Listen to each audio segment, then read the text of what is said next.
les rayons X ont illuminé la pièce sombre d'une étrange lueur bleue, projetant des ombres sur le visage du docteur Michael Thompson alors qu'il regardait l'écran, le souffle coupé dans la gorge. 20 ans de pratique médicale ne l'avaient pas préparé à ce moment. Disséminés dans le tube digestif d'Emily Parker, 6 ans, se trouvaient des formes indubitables des objets métalliques, étrangers et dangereux là où aucun objet ne devrait se trouver. « Docteur, quelque chose ne va pas ?» La petite voix d'Emily venait de la table d'examen. Ses cheveux blonds éclaboussèrent la feuille de papier. Ses yeux bleus, écarquillés par la peur, essayaient désespérément de cacher la panique derrière eux. Derrière lui, la porte de la salle d'examen s'ouvrit en grinçant. Robert Parker, le père d'Emily, intervint à mi-chemin. « Tout va bien ici, docteur ?» il a demandé. Le doigt de Thompson plana sur le bouton d'appel de son infirmière. Il avait besoin de gagner du temps. La police devait être là maintenant. « S'il te plaît, ne lui dis pas que je te l'ai dit, » murmura Emily si doucement que cela aurait pu être le bruissement de la copie d'examen. « Il sera en colère si tu connais les choses que j'ai dû manger. » Millbrook, dans le Vermont, n'était pas le genre d'endroit où les secrets restaient longtemps enfouis. Nichée entre des collines verdoyantes et des forêts densément boisées, la ville d'un peu moins de 5000 habitants fonctionnait comme un organisme unique. Les nouvelles allaient vite, les jugements plus vite.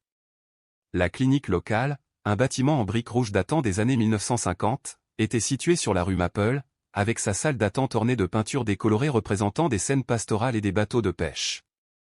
Le docteur Michael Thompson y a exercé la médecine pédiatrique pendant 15 ans et est devenu un incontournable de la communauté, tout comme le vieux chêne de la place de la ville. À 45 ans, les rides autour de ses yeux s'étaient creusées, non seulement à cause de l'âge, mais aussi à cause du poids du chagrin qu'il portait depuis la perte de sa fille Jenny dans un accident de voiture il y a 3 ans. Jenny avait 6 ans tout comme Emily Parker avec les mêmes cheveux dorés et le même sourire confiant. Certaines blessures, avait appris le docteur Thompson, ne guérissent jamais complètement. Ils font simplement partie de qui vous êtes. La plupart du temps, il réussissait à garder son chagrin à distance, en le canalisant vers des soins méticuleux prodigués à ses jeunes patients. Il avait développé une réputation de minutie qui frôlait l'obsession. Aucun symptôme n'était trop minime, aucune préoccupation parentale n'était trop insignifiante. Mieux vaut prévenir que guérir était devenu son mantra après avoir échoué à détecter l'anévrisme qui a coûté la vie à sa fille. Emily Parker avait attiré son attention pour la première fois il y a 3 mois lors d'un examen médical de routine à l'école. Quelque chose dans ses yeux, une lassitude au-delà de son âge, déclencha ses instincts. La visite d'aujourd'hui n'a fait qu'accroître ses inquiétudes. Sarah Miller, son infirmière en chef pendant près d'une décennie, a partagé son malaise. À 50 ans, avec ses cheveux poivre et cils tirés en chignon pratique, Sarah avait élevé seule 2 enfants et possédait ce qu'elle appelait son « radar maternel », une étrange capacité à détecter quand un enfant était en difficulté. Robert Parker était relativement nouveau à Millbrook. Ayant déménagé en ville il y a environ 2 ans, il était beau et charmant, avec un sourire facile et une poignée de main ferme. Il s'est rapidement attiré les bonnes grâces de la communauté, se portant volontaire comme entraîneur de la petite ligue et rejoignant l'association commerciale locale. Veuf, expliqua-t-il, élevant seul Emily depuis le décès de sa femme en couche. La ville l'avait accueilli à bras ouverts, le genre d'accueil que Millbrook réservait à ceux qui en avaient besoin. Mais sous la surface de cette image apparemment parfaite d'une petite ville, quelque chose de sombre bougeait. La matinée avait commencé comme n'importe quelle autre à la clinique médicale Millbrook. Sarah arrangeait les dossiers des patients pendant que le docteur Thompson examinait les résultats de laboratoire de la veille. La salle d'attente s'est lentement remplie du mélange habituel d'enfants reniflants et de parents inquiets. Un mardi typique du mois de mai. Lorsque Robert Parker est entré avec Emily, Sarah a immédiatement remarqué que quelque chose n'allait pas.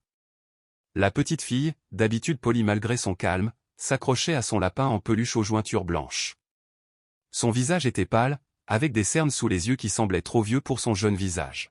« Bonjour, Sarah » salua Robert avec son charme caractéristique. La pauvre Emily se plaint de douleurs à l'estomac depuis hier. Je l'ai finalement convaincue que nous devrions voir le bon docteur. Il ébouriffa affectueusement les cheveux d'Emily, mais Sarah ne manqua pas la façon dont l'enfant tressaillit à son contact. Le docteur Thompson a eu une annulation, nous pouvons donc vous accueillir immédiatement, a déclaré Sarah, ses yeux s'attardant sur Emily. Pourquoi ne remplis-tu pas ce formulaire pendant que je prends les signes vitaux d'Emily dans la salle d'examen? L'inquiétude de Sarah s'est intensifiée. La température d'Emily était normale, mais sa tension artérielle était élevée, ce qui était inhabituel pour une enfant de son âge. Lorsque Sarah a demandé à Emily d'enfiler une robe, elle a remarqué des bleus jaunâtres sur le dos et les bras de l'enfant, à différents stades de guérison. « Emily, chérie, comment as-tu eu ces bleus ?» demanda doucement Sarah en s'agenouillant pour croiser le regard de la jeune fille. « Je tombe souvent », répondit Emily sans lever les yeux. C'était la réponse que Sarah avait trop souvent entendue au cours de ses 30 années de carrière d'infirmière. Lorsque le docteur Thompson entra dans la pièce, son visage s'éclaira d'un sourire exercé. « Bonjour, Miss Emily. J'ai entendu dire que votre ventre vous causait des problèmes aujourd'hui. » Il s'assit sur son tabouret roulant, se mettant à la hauteur de ses yeux. Emily hocha la tête, serrant plus fort son lapin. « Pouvez-vous indiquer où ça fait mal ?» L'enfant a provisoirement placé sa main sur son milieu de l'abdomen. « Et quand est-ce que ça a commencé à faire mal ?» il a demandé. « Hier, » murmura-t-elle, puis elle jeta un coup d'œil à la porte comme pour vérifier si quelqu'un d'autre pouvait entendre. « Mais parfois, ça fait aussi mal les autres jours. » Le docteur Thompson a procédé à son examen, notant l'apparence sous-alimentée d'Emily, ses côtes visibles sous sa robe, ses clavicules proéminentes lorsqu'il appuyait doucement sur son abdomen. Elle grimaça brusquement. « Emily, est-ce que tu manges normalement ?» il a demandé. Elle hocha rapidement la tête trop vite. « Qu'est-ce que tu as mangé au petit-déjeuner aujourd'hui ?»« Des toasts et des œufs, » récita-t-elle, mais quelque chose dans son ton suggérait une répétition plutôt qu'un souvenir. Le docteur Thompson a échangé un regard avec Sarah, une communication silencieuse affinée par des années de collaboration. « Emily, je vais demander à l'infirmière Sarah de faire venir ton père, et ensuite nous parlerons de ce que nous devons faire ensuite. »« D'accord ?» Une fois que Robert les a rejoints, le docteur Thompson a expliqué ses préoccupations. « L'abdomen d'Emily est assez sensible et je m'inquiète d'une éventuelle appendicite ou d'un blocage intestinal. J'aimerais faire une radiographie pour être en sécurité. » Le sourire de Robert s'effaça légèrement. « Des radiographies ? N'est-ce pas un peu excessif pour un mal de ventre ? Probablement juste de la constipation ou un virus. »« C'est possible, » a reconnu le docteur Thompson. « Mais étant donné la localisation et la gravité de sa douleur, je préfère ne pas prendre de risques. » Robert consulta sa montre. « Nous sommes assez occupés aujourd'hui. Peut-être devrions-nous d'abord essayer des médicaments en vente libre. » Le docteur Thompson a maintenu son attitude professionnelle malgré les sonnettes d'alarme qui résonnaient dans son esprit. « Je comprends votre inquiétude, mais les symptômes d'Emily justifient une enquête plus approfondie. La radiographie ne prendra que quelques minutes. » Après un moment d'hésitation, Robert hocha la tête à contre-cœur. « Très bien, si vous insistez, mais faites vite. J'ai un rendez-vous à midi. » Alors qu'il se préparait pour la radiographie, le téléphone de Robert sonna. « Je dois prendre ça, » dit-il en entrant dans le couloir. « Appel professionnel. Je reviens tout de suite. » Au moment où la porte se referma derrière lui, l'attitude d'Emily changea. Ses épaules s'affaissaient comme si elles étaient soulagées d'un poids invisible et les larmes lui remplirent les yeux. « Emily, » dit doucement le docteur Thompson en s'accroupissant à côté d'elle. « Y a-t-il quelque chose que tu veux me dire sur la raison pour laquelle tu as mal au ventre ?» La petite fille regarda vers la porte, puis de nouveau vers le médecin. « Il me fait manger des choses, » murmura-t-elle si doucement qu'il ne l'entendit presque pas. « De mauvaises choses, quand il a besoin de les cacher. » Le docteur Thompson sentit un frisson le parcourir. « Quel genre de choses, Emily ? » Des objets métalliques. Des objets durs. Ça fait mal de tomber, a-t-elle déclaré. Une larme coula sur sa joue. Il dit que si j'en parle à quelqu'un, je ne reverrai plus jamais ma vraie maman. Sarah, qui préparait l'équipement à rayon X, s'est figée. Le docteur Thompson a gardé son sang-froid avec effort. Tu es très courageuse de me dire ça, Emily. Nous allons t'aider. Je te le promets.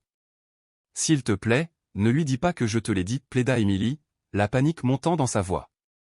Il sera fou. Prenons d'abord la radiographie, lui assura le docteur Thompson. Ensuite, nous verrons quoi faire ensuite. La radiographie a confirmé ses pires craintes. Le tube digestif d'Emily contenait au moins 7 objets métalliques distincts, dont ceux qui semblaient être des clés, des bijoux et éventuellement un petit périphérique de stockage de données. L'un des objets présentait des arêtes vives qui avaient probablement provoqué des lacérations internes, expliquant l'inconfort et les traces de sang retrouvées lors de l'examen. Pendant qu'Emily se reposait sous l'œil vigilant de Sarah, le docteur Thompson se retira dans son bureau et ferma la porte. Sa main trembla tandis qu'il appelait la police. Voici le docteur Michael Thompson de la clinique médicale Millbrook, a-t-il déclaré lorsque le répartiteur a répondu. Je dois signaler un cas de maltraitance et de mise en danger d'enfant. J'ai une patiente de 6 ans avec des corps étrangers dans son tube digestif qui, selon elle, lui ont été imposés par son tuteur. Regardant à travers les stores de la fenêtre de son bureau, il vit Robert revenir, vérifiant sa montre avec impatience. Veuillez envoyer quelqu'un immédiatement, a ajouté le docteur Thompson avec urgence. L'agresseur présumé se trouve actuellement dans ma clinique et l'enfant court un danger imminent. Alors qu'il raccrochait, les souvenirs de sa propre fille revinrent, son sourire, sa confiance en lui et son échec à la sauver. Il avait fait une promesse sur sa tombe, il ne manquerait plus jamais les signes d'un enfant en danger. Aujourd'hui, cette promesse serait tenue. Le détective James Wilson est arrivé à la clinique dans les 15 minutes suivant l'appel du docteur Thompson. Vêtu de vêtements civils pour éviter d'attirer l'attention, Wilson, âgé de 53 ans, aux cheveux poivre et sel et aux traits vieillis, avait vu le pire que l'humanité ait à offrir au cours de ses 27 années dans la force. Les 12 dernières années avaient été consacrées à l'unité de protection de l'enfance, où chaque cas semblait lui tracer de nouvelles lignes. Le docteur Thompson le rencontra à l'entrée arrière, loin des regards curieux de la salle d'attente. « Merci d'être venu si vite », dit-il en conduisant Wilson à son bureau. « Parlez-moi, Doc », dit Wilson une fois la porte fermée derrière eux. « À quoi avons-nous affaire exactement ?» Thompson a affiché les images radiographiques sur son écran d'ordinateur. Emily Parker, une fillette de 6 ans, est arrivée avec des douleurs abdominales, a-t-il souligné en montrant plusieurs objets blancs clairement visibles dans le tractus intestinal. Cela ne devrait pas être là. Des clés, des bijoux, peut-être une clé USB. Emily m'a dit que son père, Robert Parker, la forçait à avaler ces objets. Wilson étudia les images, son expression se durcissant. Bon sang, marmonna-t-il. Depuis combien de temps cela dure-t-il? Je ne peux pas le dire avec certitude, mais en fonction des différentes étapes de progression dans son système digestif, j'estimerais que certains objets ont été ingérés à plusieurs jours d'intervalle. Le plus âgé aurait pu être là pendant une semaine ou plus. Un danger médical immédiat. Oui, elle a besoin d'une intervention chirurgicale le plus tôt possible. L'un des objets a des bords tranchants et a probablement provoqué des lacérations internes. Il y a un risque de perforation, d'infection, de toxicité due à la rupture du métal. Wilson hocha sombrement la tête. Où sont-ils maintenant? Emily est dans la salle d'examen 3 avec mon infirmière. Parker est dans la salle d'attente. Je lui ai dit que nous devions faire des tests supplémentaires. A-t-il montré des signes de suspicion? Il était réticent à propos de la radiographie, mais il a finalement accepté. Il a vérifié sa montre. Il a mentionné un rendez-vous à midi. Je crains qu'il n'essaie de partir avec Emily s'il soupçonne quelque chose. Wilson sortit son téléphone. J'aurai une unité à l'extérieur. Parlons d'abord à la fille. Ensuite, je m'occuperai de Parker. Dans la salle d'examen, Emily était assise sur la table, les jambes pendantes, tenant toujours son lapin en peluche. Ses yeux s'écarquillèrent de peur lorsque Wilson entra, se tournant immédiatement vers le docteur Thompson pour se rassurer. « Emily, voici mon ami, le détective Wilson », expliqua doucement le docteur Thompson. « Il aide les enfants blessés ou effrayés. Peut-il vous poser quelques questions ?» Le regard d'Emily se promena entre eux avant de faire un petit signe de tête. Wilson s'approcha d'une chaise, se plaçant sous le niveau des yeux d'Emily, une technique qu'il avait apprise pour paraître moins intimidant aux enfants. « Bonjour, Emily. C'est un joli lapin que tu as. A-t-il un nom? » Hoppy, murmura-t-elle. « Super nom. Je parie qu'Hoppy t'aide à te sentir courageux, n'est-ce pas? » Encore un petit clin d'œil. « Emily, le docteur Thompson m'a parlé des choses dans ton ventre. Pouvez-vous me dire comment elles sont arrivées là? » Les doigts de la petite fille se resserrèrent autour de son lapin. « Papa dit que je dois les avaler pour les garder en sécurité. Si je ne le fais pas, les méchants les trouveront. Est-ce que ça fait mal quand tu avales ces choses? » Les larmes lui montèrent aux yeux. « Parfois, celui qui est pointu fait très mal. Comment fait-il pour que tu fasses ça? Il les met parfois dans de la glace ou du beurre de cacahuète. Ou il me ferme le nez jusqu'à ce que j'ouvre la bouche. » La voix d'Emily tremblait. « Si je vomis, il devient vraiment en colère. Elle s'arrêta brusquement, les yeux écarquillés de terreur alors qu'elle regardait vers la porte. Robert Parker se tenait là, son expression passant rapidement de la confusion à la compréhension puis à la fureur. « Qu'est-ce que c'est que ça ?» demanda-t-il, le regard fixé sur Wilson. « Qui es-tu » Wilson se tourna lentement, se plaçant entre Emily et Robert. « Monsieur Parker, je suis le détective James Wilson du service de police de Millbrook. J'aimerais parler avec vous de certaines préoccupations concernant la santé et la sécurité d'Emily. »« C'est ridicule, » cracha Robert en reculant d'un pas. « Nous sommes venus pour un mal de ventre, pas pour un interrogatoire. »« Emily, nous partons. » Monsieur Parker, intervint le docteur Thompson. « Emily a besoin de soins médicaux immédiats. Les radiographies montrent des corps étrangers dans son tube digestif qui nécessitent une ablation chirurgicale. Elle a besoin de soins médicaux appropriés, pas d'une intervention chirurgicale. Nous obtiendrons un deuxième avis. » Le charme de Robert avait entièrement disparu, remplacé par une rage à peine contenue. « Emily, viens ici maintenant. » La jeune fille commença à trembler violemment, des larmes coulant sur son visage. « Monsieur Parker, » dit Wilson, sa voix calme mais autoritaire. « Emily ne quitte pas cette clinique. J'ai des questions sur la façon dont ces objets se sont retrouvés dans son tube digestif, et sur la base de ces déclarations préliminaires, je vous place en détention pendant que nous enquêtons. » Les yeux de Robert se tournèrent vers la sortie, calculateur. Vous n'avez rien d'autre que l'imagination d'un enfant de 6 ans qui a mal au ventre. Aucun juge-ne. Nous avons des radiographies, Monsieur Parker, et des preuves matérielles suivront bientôt. Wilson se rapprocha, une main se déplaçant subtilement vers son arme dissimulée. Ne rends pas ça pire pour toi. Pendant un instant, la pièce crépita de tension. Puis Robert se précipita, non pas vers Emily, mais vers la sortie. Wilson a réagi immédiatement, courant après lui tout en demandant du renfort par radio. Le docteur Thompson s'est précipité vers Emily, qui avait commencé à sangloter de manière incontrôlable. « C'est bon, Emily. Tu es en sécurité maintenant, » l'apaisa-t-il, même si son cœur battait à plein régime. « L'infirmière Sarah va rester avec vous pendant que j'appelle l'hôpital pour préparer votre opération. D'accord ?» Tandis que Sarah réconfortait l'enfant désemparé, le docteur Thompson entra dans le couloir et sortit son téléphone. Des bruits d'agitation provenaient du parking, des cris, le claquement des portières des voitures par la fenêtre. Il a aperçu Robert attaqué par des agents à côté d'une berline bleue.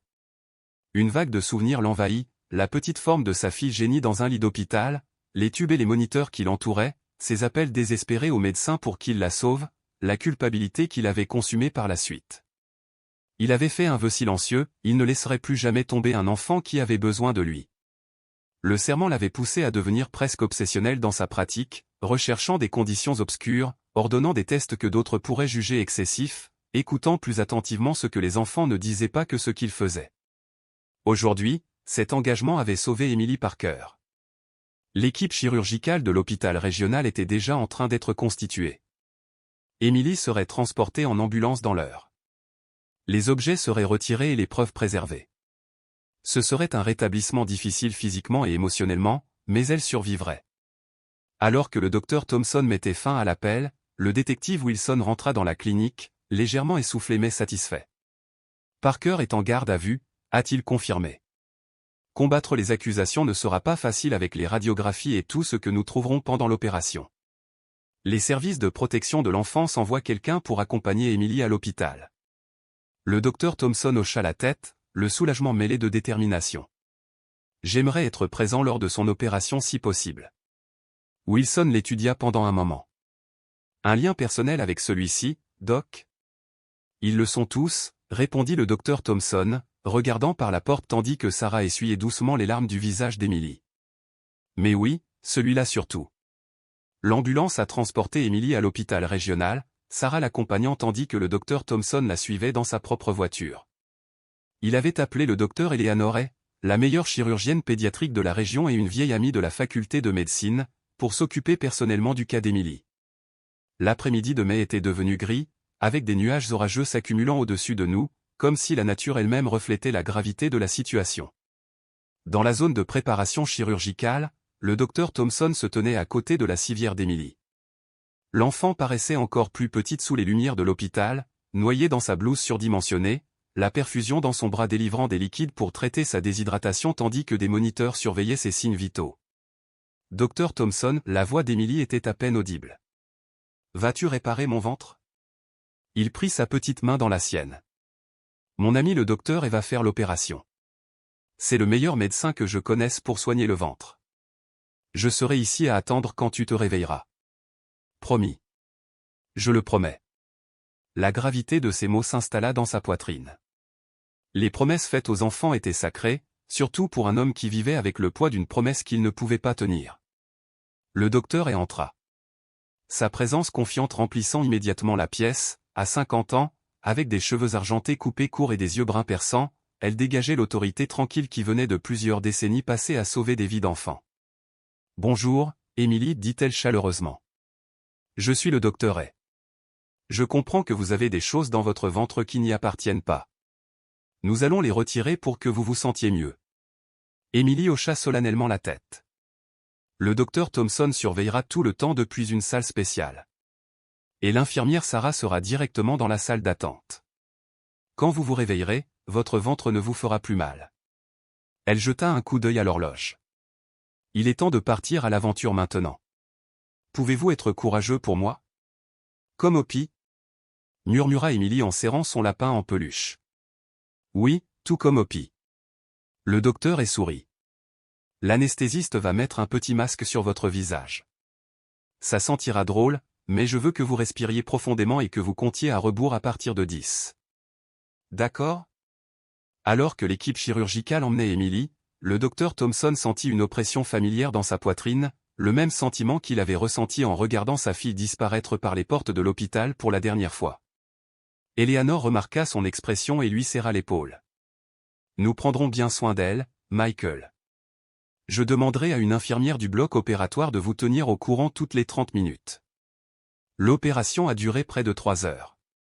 Le docteur Thompson a observé derrière une vitre Eleanor localisée et retiré méthodiquement chaque corps étranger du tube digestif d'Emily, soit 7 éléments au total. 2 clés, un médaillon, une bague, une clé USB, un petit médaillon et ce qui semblait être une clé de coffre-fort. Chaque élément a été soigneusement documenté, photographié et placé dans des conteneurs de preuves par le technicien de police présent. L'une des clés était partiellement corrodée, son métal laissant passer des composés nocifs dans le système d'Emily.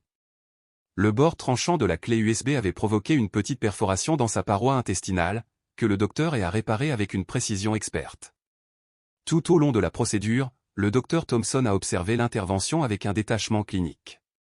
Sous la surface, cependant, des émotions bouillonnaient, la rage contre Robert Parker, le chagrin pour ce qu'Emily avait enduré et la détermination qu'elle ne connaîtrait plus que la sécurité à partir de ce jour.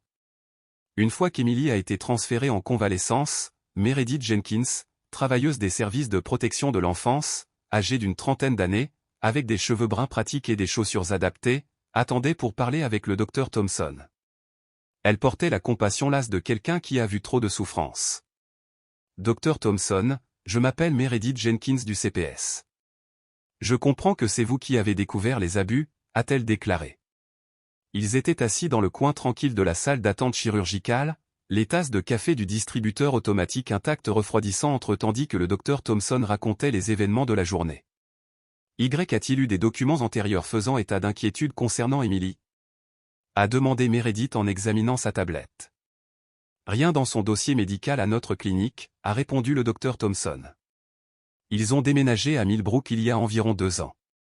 Elle m'a rendu visite 3 fois, un examen médical à l'école l'automne dernier, une otite en janvier et aujourd'hui, aucun signal d'alarme évident jusqu'à présent. Cependant, rétrospectivement, il fit une pause, se souvenant de l'attitude calme d'Emily, de son tressaillement face au mouvement brusque.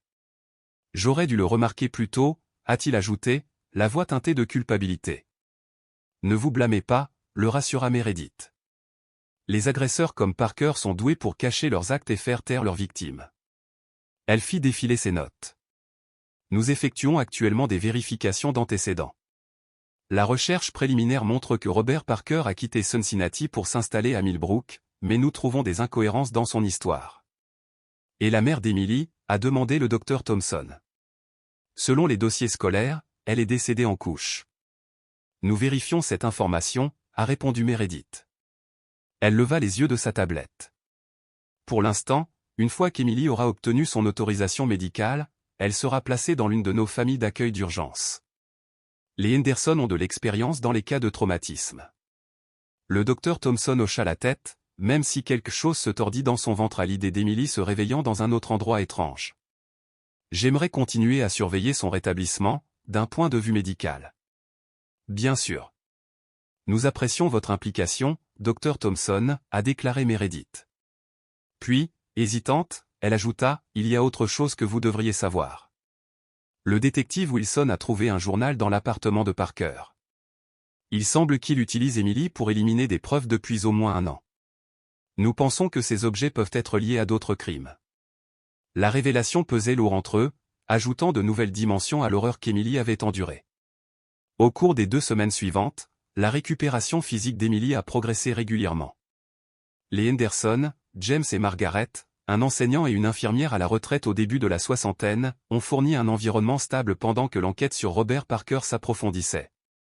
Le docteur Thompson rendait visite à Emily quotidiennement, vérifiant son site opératoire et apportant de petits cadeaux, des livres de coloriage, des histoires douces et, une fois, un chien en peluche pour tenir compagnie à Opie.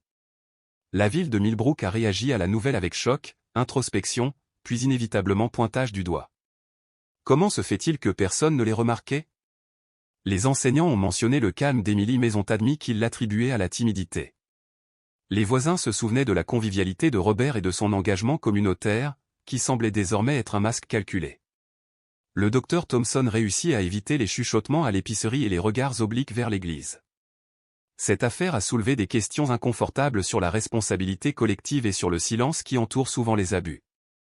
3 semaines après l'opération, le détective Wilson a demandé un rendez-vous au commissariat de police. Le docteur Thompson est arrivé et a trouvé Meredith Jenkins déjà là, avec l'agent du FBI Diana Carter.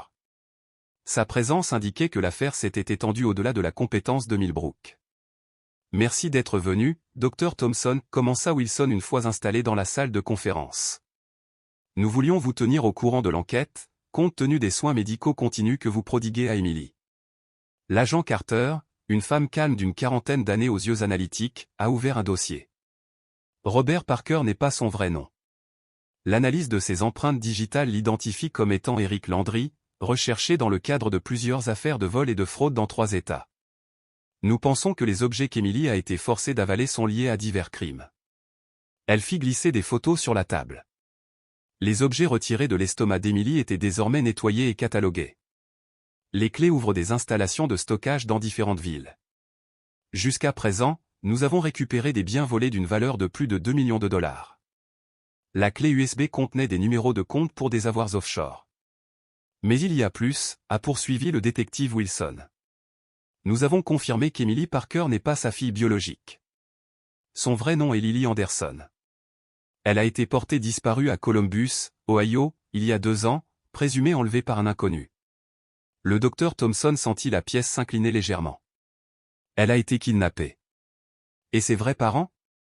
Un lourd silence remplit la pièce avant que Meredith ne réponde. Mark et Jessica Anderson ont été retrouvés morts chez eux 6 mois après la disparition de Lily. Un suicide apparent. Ils ont laissé des notes disant qu'ils ne pouvaient pas vivre sans leur fille. Ils n'ont jamais su qu'elle était en vie.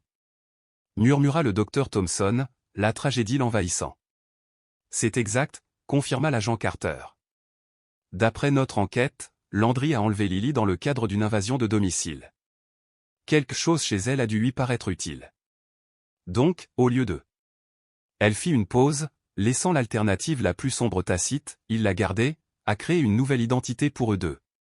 Il semble l'avoir convaincu que ses parents l'avaient abandonné et qu'il était sa seule protection contre les mauvaises personnes qui voulaient lui faire du mal.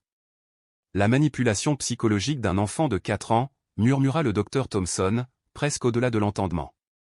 Est-ce qu'Emily et Lily est déjà au courant de tout ça? Non, répondit Meredith. Nous consultons des psychologues pour enfants pour déterminer la meilleure approche. Son sentiment d'identité et de réalité a été systématiquement déformé. Apprendre la vérité doit être traité avec prudence. Après la réunion, le docteur Thompson était assis dans sa voiture dans le parking du poste de police, incapable de démarrer le moteur. La pluie tapait doucement contre le pare-brise alors que le crépuscule descendait sur Millbrook. L'affaire avait réveillé quelque chose en lui, un objectif qui dormait depuis la mort de Jenny. Une conviction que peut-être la perte de sa fille pourrait d'une manière ou d'une autre donner un sens au salut d'un autre enfant. Il a commencé à rendre visite à Emily, toujours appelée par ce nom, jusqu'à ce que les psychologues en décident autrement, 3 fois par semaine chez les Henderson. Au début, leurs interactions étaient prudentes, les examens médicaux dissimulaient à peine son inquiétude quant à son état émotionnel. Peu à peu, Emily a commencé à s'ouvrir. D'abord par des dessins, puis par des mots hésitants. Sarah Miller s'est avérée inestimable durant cette période. Son instinct maternel et son expérience en soins infirmiers ont créé un pont de confiance. Pendant ses jours de congé, elle accompagnait le docteur Thompson chez les Henderson, apportant de petits bricolages et des activités qui aidaient Emily à exprimer ce que les mots ne pouvaient pas encore exprimer. Au cours d'une de ses visites, alors que June fleurissait à Millbrook, Sarah remarqua un bracelet à breloques distinctif parmi les biens d'Emily, des objets qui avaient été récupérés dans l'appartement de Robert et effacés par la police. « Où as-tu trouvé ça, chérie ?» demanda Sarah en brandissant le bracelet en argent avec ses breloques papillons et cœurs. Emily leva les yeux de sa coloration. De la part de la dame à la Maison Bleue. Papa a dit qu'elle n'en avait plus besoin. Les mains de Sarah tremblèrent légèrement lorsqu'elle posa le bracelet. Lorsqu'Emily se dirigea vers la cuisine avec Margaret Henderson pour une collation, Sarah se tourna vers le docteur Thompson, la voix basse. « Michael, je pense reconnaître ce bracelet. Il ressemble exactement à celui qui appartenait à la fille de mon amie Caroline. Elle a disparu il y a 3 ans. Bethany Wilson, seulement 14 ans. L'affaire est restée sans suite après quelques mois. L'implication restait en suspens. Une autre victime. Une autre famille brisée. Sarah a appelé le détective Wilson ce soir-là. Le bracelet a été confirmé comme étant celui de Bethany grâce à des photographies et à la gravure sur le charme du cœur. Ces nouvelles preuves reliaient Landry à un autre enlèvement, élargissant ainsi l'enquête. Alors que l'été s'installait dans le Vermont, Emily a commencé une thérapie avec le docteur Rachel Freeman, spécialiste des traumatismes infantiles. Les progrès se sont faits sous forme de petites victoires, une nuit sans cauchemar, un rire spontané, la volonté de parler du passé à des doses soigneusement mesurées. Le docteur Thompson s'est retrouvé de plus en plus investi dans l'avenir d'Emily. La distance professionnelle qu'il maintenait habituellement s'était érodée, remplacée par un véritable attachement. Il a consulté des collègues de l'hôpital, recherchant des traitements pour les enfants souffrant de traumatismes complexes. Il lisait des articles universitaires jusque tard dans la nuit, à la recherche d'informations qui pourraient aider Emily à reconstruire sa conscience d'elle-même. Entre-temps, la communauté de Millbrook entamait son propre processus de guérison. Le choc initial et le blâme des victimes ont cédé la place à l'éducation et à la sensibilisation. Les enseignants ont participé à des ateliers sur la reconnaissance des signes de maltraitance. Le journal local a publié une série sur la sécurité des enfants et la vigilance de la communauté. Une réunion publique a abordé la culpabilité et la responsabilité collective, avec des experts expliquant comment des prédateurs comme Landry manipulaient non seulement leurs victimes, mais des communautés entières. 6 semaines après l'opération, les cauchemars d'Emily se sont intensifiés. Le docteur Freeman a expliqué que cela faisait souvent partie du processus de guérison, du traumatisme mental.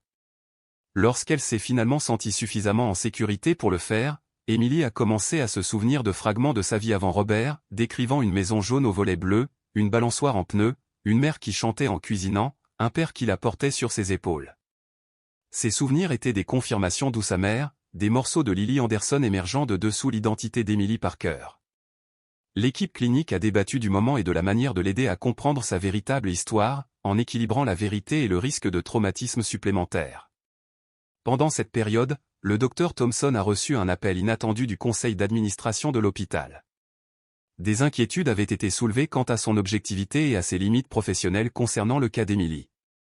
Son implication quotidienne, ses cadeaux personnels, le temps passé chez les Henderson, tout suggérait un investissement émotionnel qui risquait d'obscurcir son jugement médical. « Nous comprenons votre attachement, Dr Thompson », a déclaré le Dr Walter Morgan, chef du service de pédiatrie. « Compte tenu de votre histoire personnelle, c'est naturel. Mais nous devons nous assurer qu'Emily reçoit des soins qui sont dans son meilleur intérêt, et non influencés par votre propre chagrin ou vos besoins. » La conversation a ébranlé le Dr Thompson, remettant en question ses motivations. Essayait-il de sauver Emily pour expier l'échec de Jenny? Son implication aidait-elle Emily, ou satisfaisait-elle simplement son propre besoin de rédemption? Cette nuit-là, il s'est assis sur la balançoire de son Porsche, regardant les lucioles s'élever de la pelouse qui s'assombrissait. Les parallèles entre Emily et Jenny étaient indéniables. Tous deux âgés de 6 ans. Les deux ont échoué à cause des systèmes destinés à les protéger. Mais Emily n'était pas Jenny. C'était une enfant avec sa propre histoire, son propre cheminement vers la guérison, son propre avenir qui n'inclurait jamais ses vrais parents.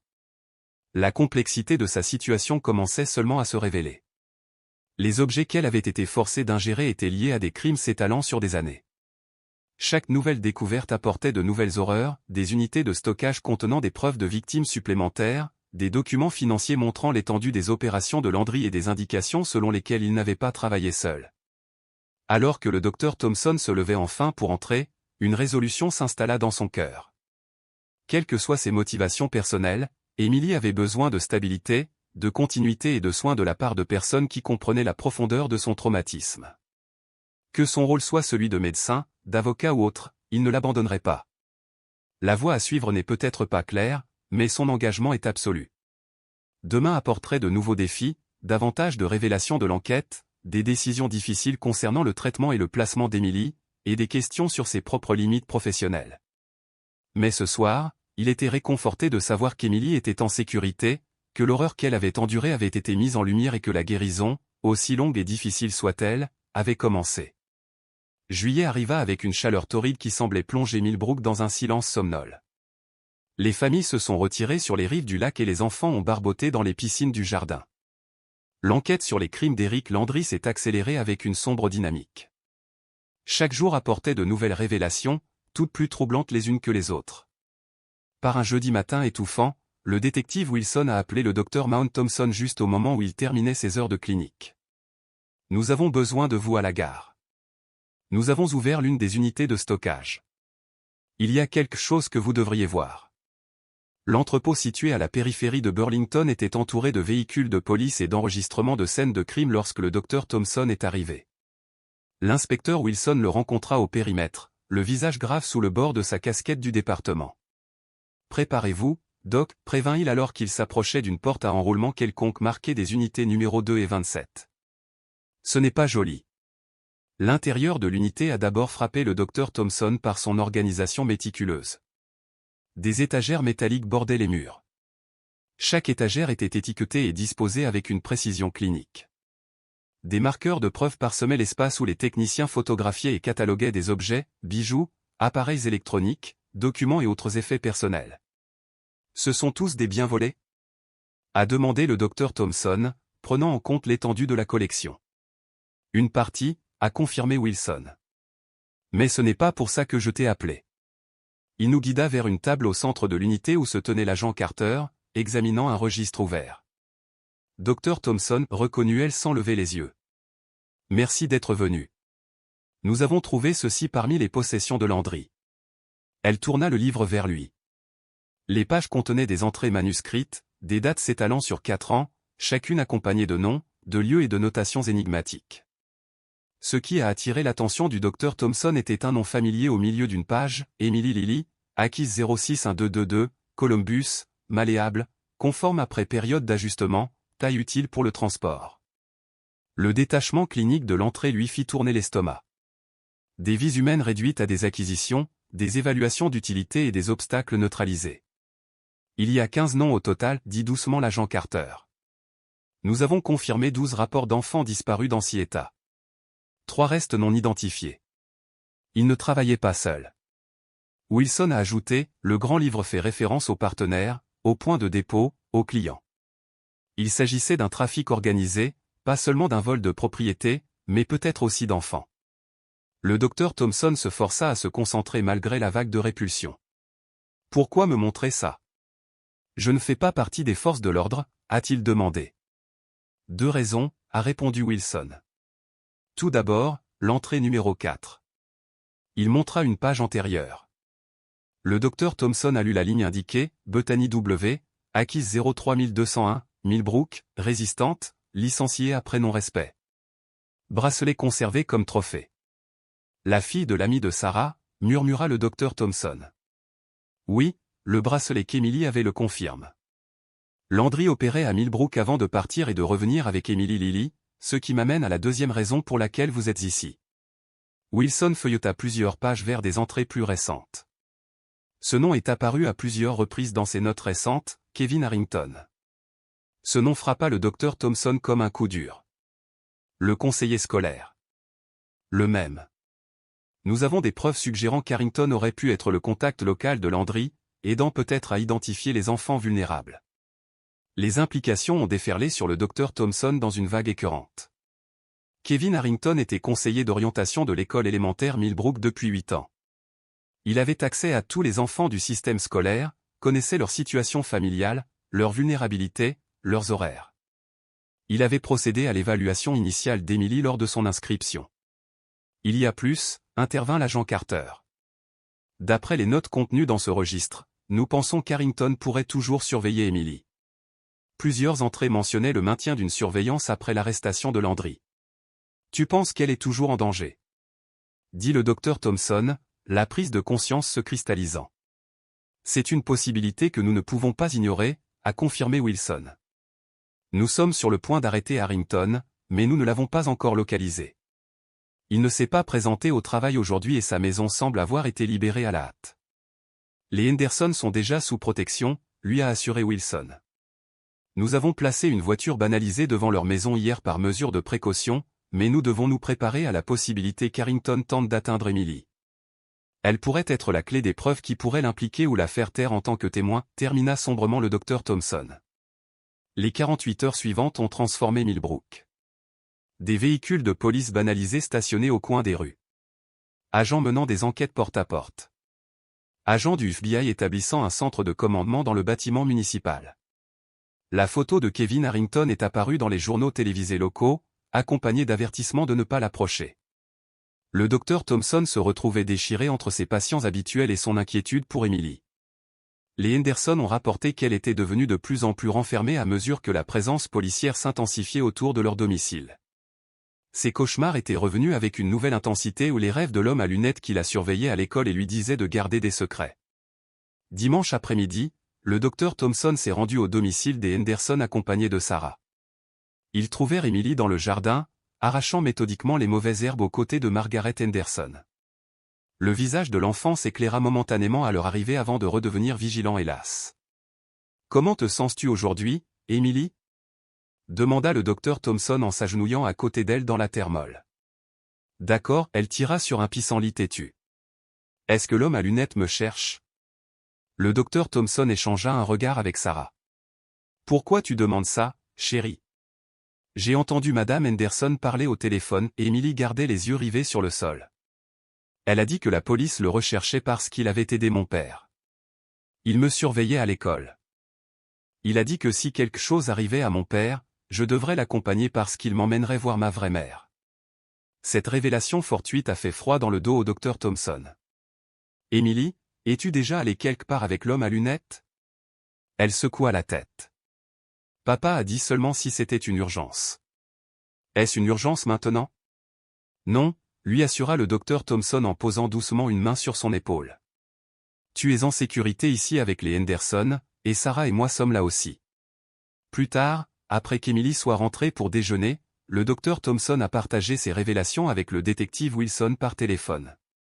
Cela confirme nos soupçons, a déclaré Wilson. Harrington a été établi comme plan de secours. A-t-elle donné une quelconque indication qu'il l'avait contacté depuis l'arrestation de Landry? Non, mais on lui a dit de l'attendre en cas d'urgence.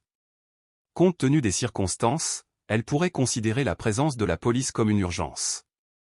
Nous allons augmenter les patrouilles dans la région, a promis Wilson. Et j'enverrai un agent pour recueillir une déclaration officielle d'Emily concernant ses interactions avec Harrington. Cela pourrait nous aider à anticiper son prochain mouvement. Ce soir-là, alors que le crépuscule tombait sur Millbrook, le docteur Thompson se trouva incapable de rentrer chez lui. Quelque chose dans l'attitude d'Emily l'avait mis mal à l'aise, une résignation dans ses yeux qui suggérait qu'elle s'attendait à davantage de bouleversements. Après avoir appelé la clinique pour reprogrammer ses rendez-vous du matin, il a garé sa voiture à un pâté de maison de la maison des Henderson, se positionnant de manière à pouvoir observer les approches avant et latérales de la propriété. La nuit d'été s'épaississait autour de lui, avec des grillons gazouillant dans les hautes herbes au-delà du trottoir. Les lumières des maisons voisines se sont éteintes une à une alors que Millbrook s'endormait. La voiture de police est restée stationnée au coin, son occupant scrutant occasionnellement la rue avec une lampe de poche. À minuit, le docteur Thompson se demandait si sa veillée ne faisait qu'alimenter sa propre anxiété lorsqu'un mouvement attira son attention, une ombre se détachant de là et le long de la limite de propriété des Henderson. Il se redressa, plissant les yeux dans l'obscurité. La silhouette se déplaça avec détermination vers l'arrière de la maison, s'arrêtant sous la fenêtre de la chambre d'Emily. Le docteur Thompson attrapa son téléphone, ses doigts tâtonnant pour composer le numéro de Wilson alors que l'appel était connecté. L'ombre a produit un objet, ce qui semblait être une petite échelle ou un escabeau, et l'a placé sous la fenêtre.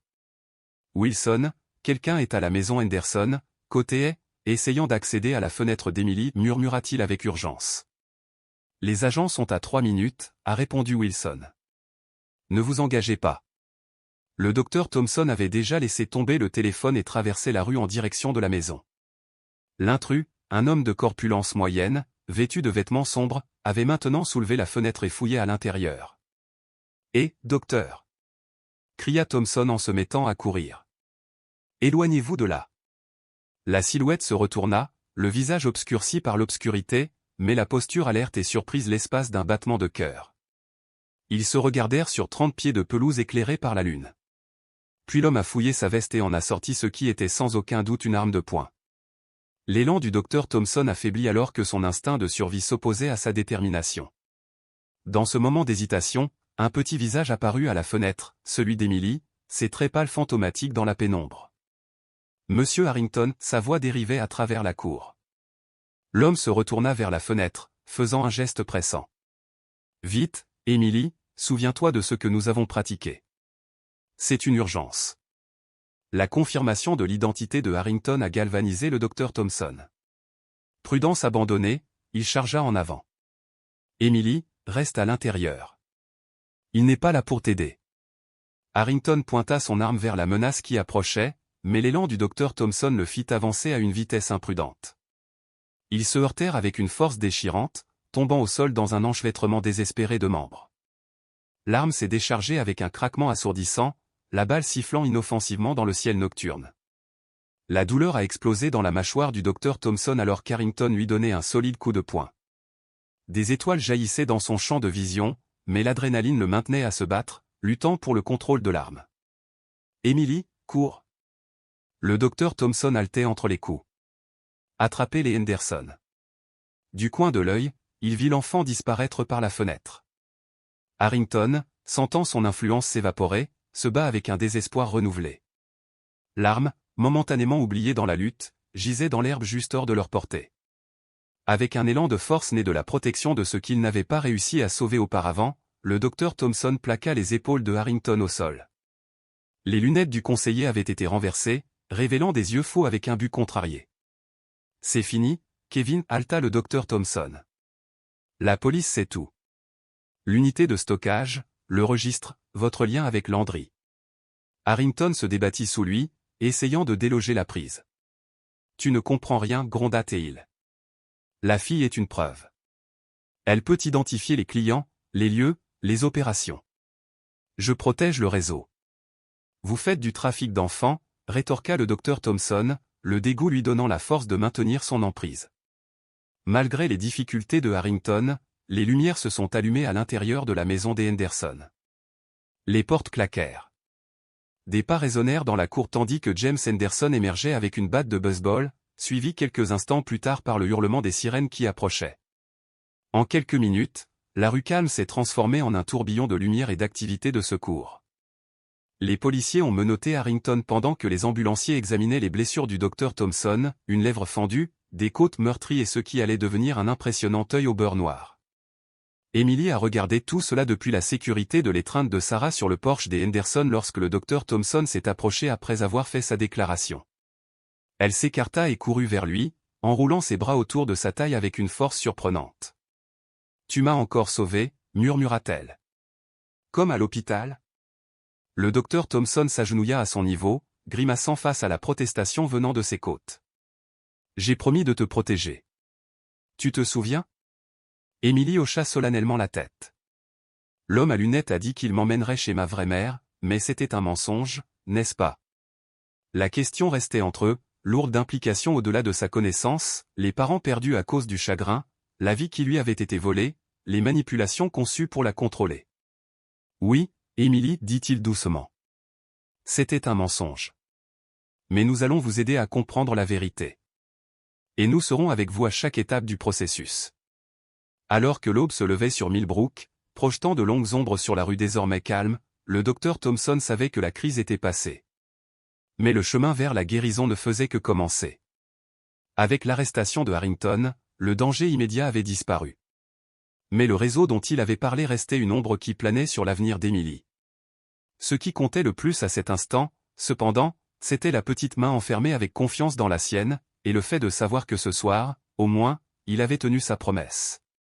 Les conséquences de l'arrestation de Kevin Harrington se sont abattues sur Millbrook comme une couverture suffocante. Des camions de presse de Burlington et même de Boston bordaient la place de la ville.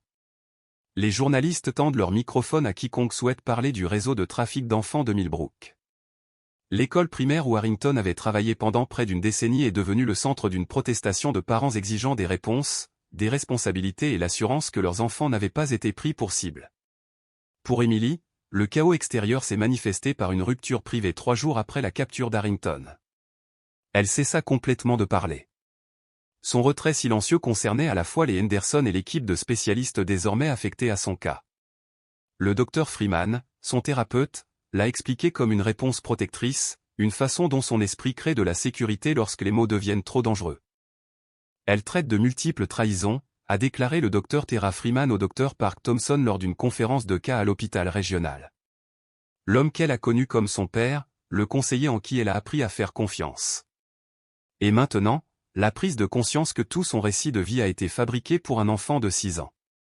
C'est un fardeau cognitif et émotionnel écrasant. Le rétablissement du docteur Thompson après la confrontation avec Harrington a progressé lentement.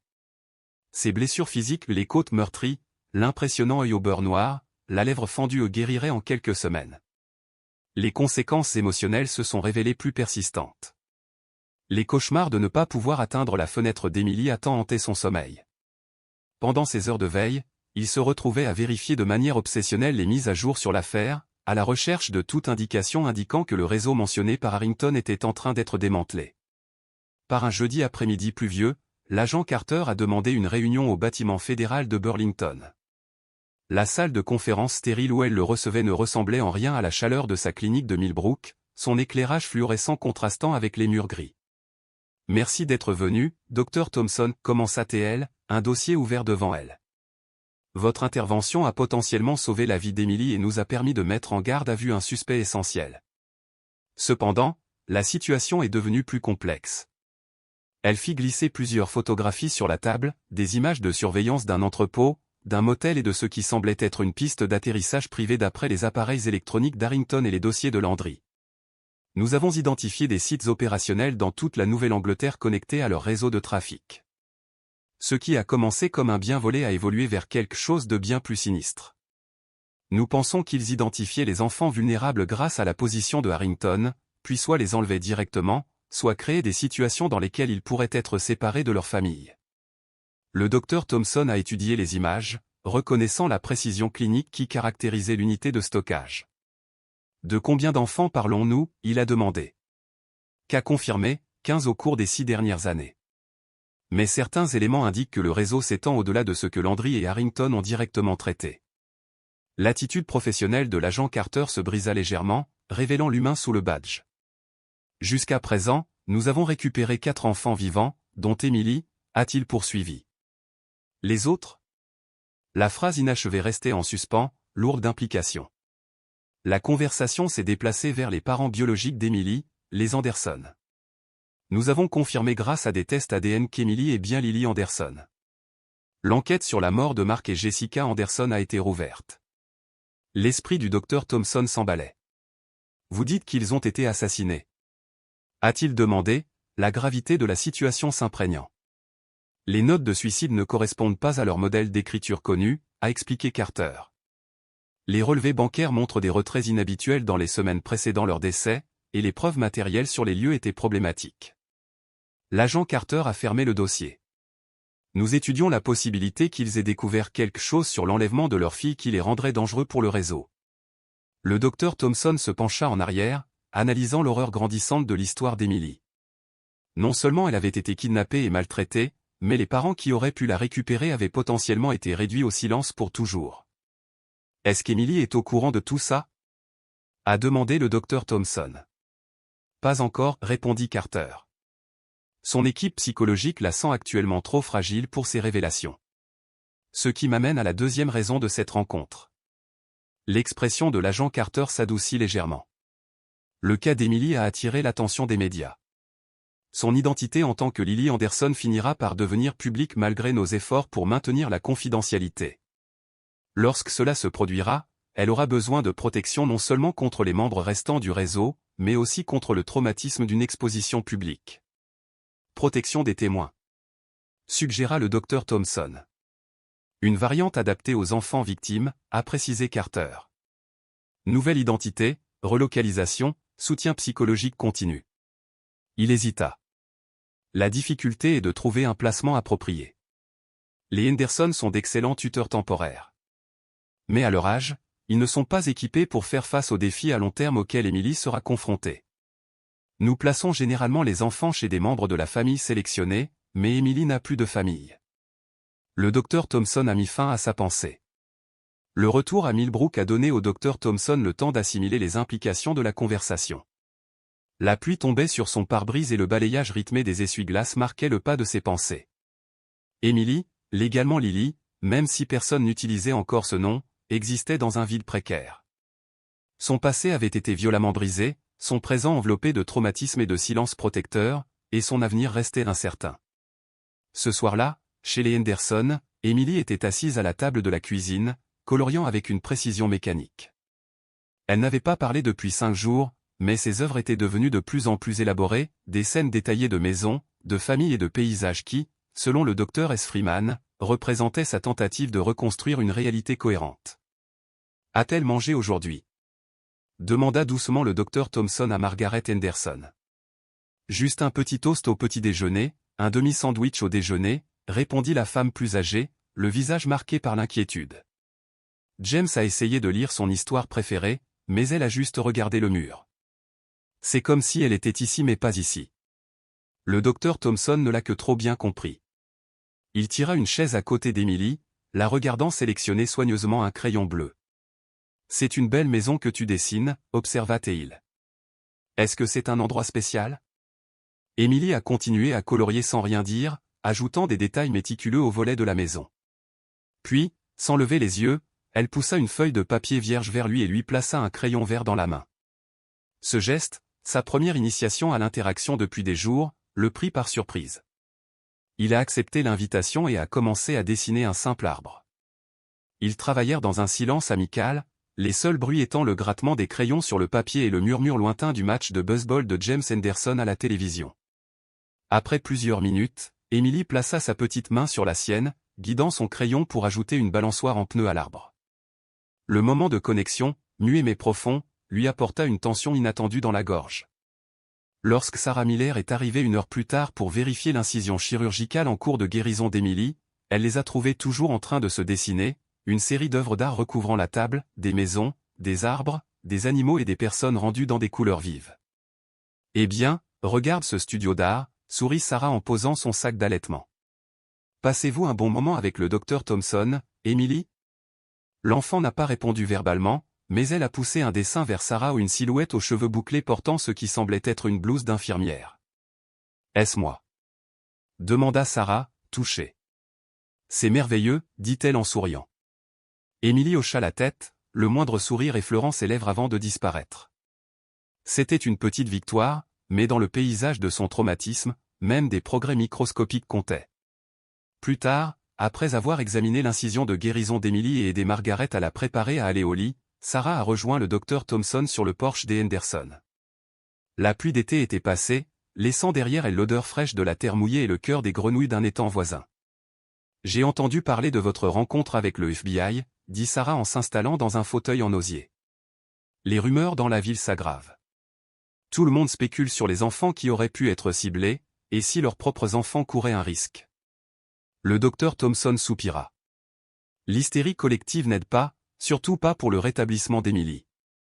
Est-ce qu'ils ont dit quelque chose sur ce qui lui arrive maintenant à long terme? Demanda Sarah. Le docteur Thompson regardait la rue sombre, la question faisant écho à ses propres pensées non résolues. Une sorte de protection des témoins, une nouvelle identité, un nouvel emplacement, mais ils ont du mal à trouver un placement approprié. Sarah resta silencieuse un moment, la balançoire du Porsche grinçant doucement sous elle. Vous êtes devenu très attaché à elle, observa-t-elle. Ce n'était ni une question, ni une accusation, simplement une observation formulée sans jugement. Elle me rappelle Jenny, a admis le docteur Thompson. Pas seulement physiquement, mais aussi dans son esprit, cette résilience face à des circonstances impossibles. Michael, dit doucement Sarah, utilisant son prénom avec la familiarité de leurs années de travail ensemble. Est-il possible que vous essayiez de sauver Emily pour compenser le fait de ne pas avoir sauvé Jenny? La question frappait avec une précision douloureuse. Il s'était posé la même question d'innombrables fois ces dernières semaines. Peut-être au début, a-t-il concédé, mais c'est devenu quelque chose de plus. Emily a besoin de quelqu'un qui comprend ce qu'elle a vécu, qui peut l'aider à se reconstruire, pas seulement physiquement, mais émotionnellement. Quelqu'un qui ne l'abandonnera pas, peu importe les difficultés du chemin à parcourir. Quelqu'un comme toi, suggéra doucement Sarah. L'implication restait entre eux, à la fois séduisante et terrifiante par sa clarté. Avant qu'il ne puisse répondre, son téléphone sonna avec un message texte du détective Wilson. Fuite médiatique. L'identité d'Emily en tant que Lily Anderson confirmée par le journaliste du Boston Globe. Courez demain matin, préparez-vous aux retombées. La nuit paisible se brisa autour de lui, le répit momentané cédant la place à une urgence renouvelée. Les progrès fragiles d'Emily et ses premiers pas vers la confiance étaient désormais menacés par la révélation publique et le cirque médiatique qui s'ensuivit. Qu'est-ce que c'est? Demanda Sarah, notant son expression. La véritable identité d'Emily a été divulguée à la presse, a déclaré le docteur Thompson, la voix tendue. Demain matin, tout le monde saura qu'elle est Lily Anderson, l'enfant kidnappé à Columbus. Il se leva brusquement. Je dois parler aux Anderson.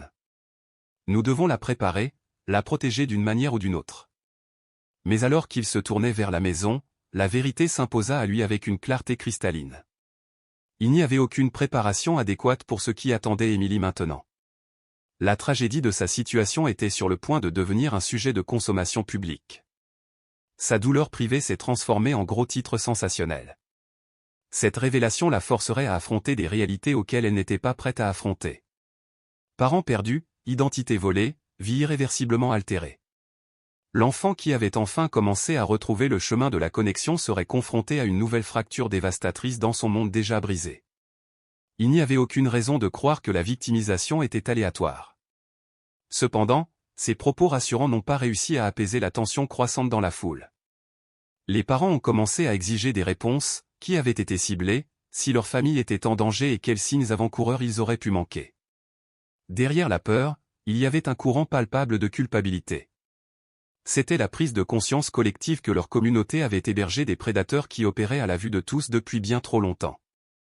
Ma fille faisait partie du groupe de soutien par les pères de Harrington l'année dernière, a crié une mère, la voix brisée. Il a pris des photos de tous les enfants pour un projet. Dois-je m'inquiéter? La pièce tomba dans le chaos, avec des questions de plus en plus paniquées inondant l'air. Le maire Harrison avait du mal à reprendre le contrôle, mais l'anxiété de la salle grandissait. Le docteur Thompson a observé la scène avec une inquiétude croissante, reconnaissant le dangereux mélange de peur et de désinformation. Lorsqu'un homme à l'arrière a crié des accusations concernant une dissimulation de la part des administrateurs scolaires, le docteur Thompson a su qu'il était temps d'agir. S'approchant du micro, il s'est adressé calmement à la foule. « Si je peux me permettre, commença-t-il, et le gymnase se calma peu à peu. Je comprends votre peur. Il est naturel de vouloir de la certitude face à des révélations aussi troublantes. Mais la spéculation sans preuve crée elle-même du mal. Les enfants de cette communauté, vos enfants, regardent comment nous réagissons à cette crise, a-t-il poursuivi. Ils ont besoin de voir des adultes capables de reconnaître de terribles vérités sans céder à la panique. Ces paroles ont brisé l'anxiété collective, apportant un calme momentané dans la pièce. Ce qui est arrivé à Emily, à Lily et à Bethany Wilson représente de profonds échecs en matière de protection, a-t-il déclaré. La réponse appropriée n'est pas la suspicion de chaque interaction que votre enfant a eue, mais plutôt un engagement renouvelé à vraiment voir et entendre nos enfants. Nous devons créer des environnements dans lesquels ils se sentent en sécurité pour dire des vérités difficiles.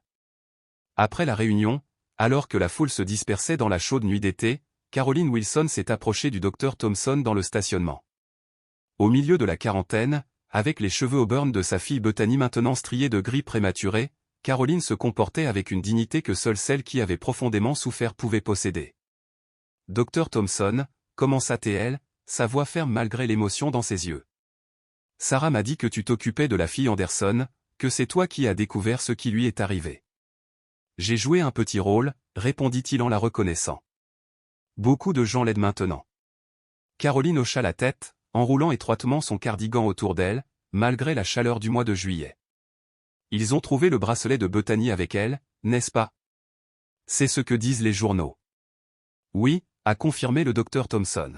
« Je suis vraiment désolé, Caroline. Je lui ai offert ce bracelet pour son 13e anniversaire.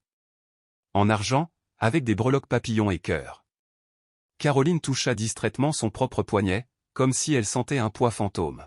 « Depuis 3 ans, j'attends des nouvelles, vivant dans cet entre-deux, ne sachant pas si elle était vivante ou morte, espérant, mais aussi, Dieu me pardonne, souhaitant parfois des certitudes, même si c'était la pire des nouvelles. » Le docteur Thompson est resté silencieux, comprenant que Caroline n'avait pas besoin de réconfort ou de conseils médicaux, mais simplement de quelqu'un pour témoigner de son chagrin.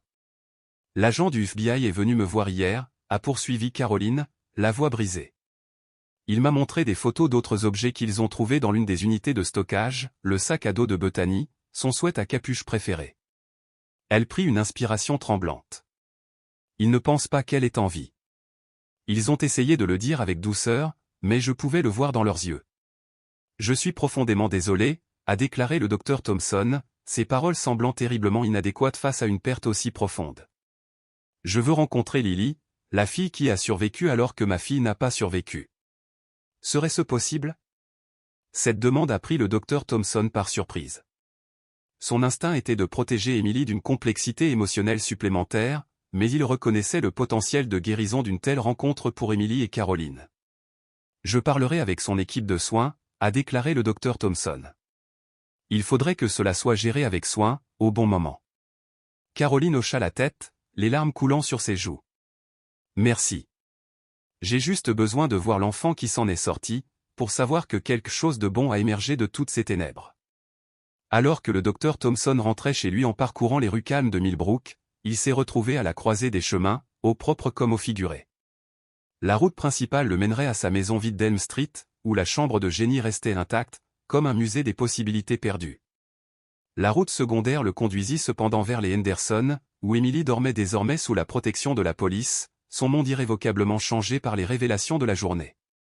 À l'intersection, le docteur Thompson prit sa décision et se tourna vers les Henderson.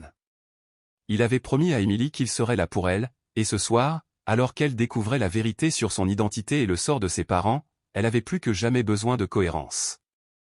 L'infirmière de nuit l'a admis tranquillement, expliquant qu'Emily s'était finalement endormie vers 9 heures, tenant à la fois son lapin en peluche et une photo encadrée des Anderson que l'agent Carter lui avait fournie. Elle voulait voir à quoi il ressemblait, murmura l'infirmière. Elle l'a regardé pendant très longtemps, puis a demandé si elle pouvait le garder à côté de son lit. Dans la faible lueur de la veilleuse, le docteur Thompson surveillait la forme endormie d'Emily. Sa petite main était tendue vers la photographie, son visage paisible au repos malgré le traumatisme de la journée. Sur la table de nuit se trouvait un nouveau dessin, une jeune fille debout entre 2 maisons, l'une étiquetée « Avant » et l'autre « Maintenant ». Une route les reliait avec le mot « Futur » suivi d'un gros point d'interrogation. Même dans sa confusion et son chagrin, Emily tentait de donner un sens, de construire un récit cohérent à partir des fragments de son histoire brisée. Sa résilience a humilié le docteur Thompson, renforçant sa conviction croissante que le parcours de cet enfant était devenu inextricablement lié au sien. Alors qu'il quittait tranquillement la pièce, le message texte du détective Wilson a illuminé son téléphone, la clé USB du cabinet d'Emily contenait des fichiers cryptés. L'équipe technique vient de les déchiffrer. Nom, date, emplacement des opérations du réseau. Cela va plus loin que nous le pensions. Réunion demain, 8 heures. Le message confirmait ce que le docteur Thompson avait déjà commencé à soupçonner. Emily n'était pas seulement une victime du réseau de trafic, elle était potentiellement la clé pour le démanteler entièrement. Les objets qu'elle avait été forcée d'ingérer et de transporter dans son corps pourraient finalement mener à la justice, non seulement pour elle, mais pour d'innombrables autres personnes, dont Bethany Wilson.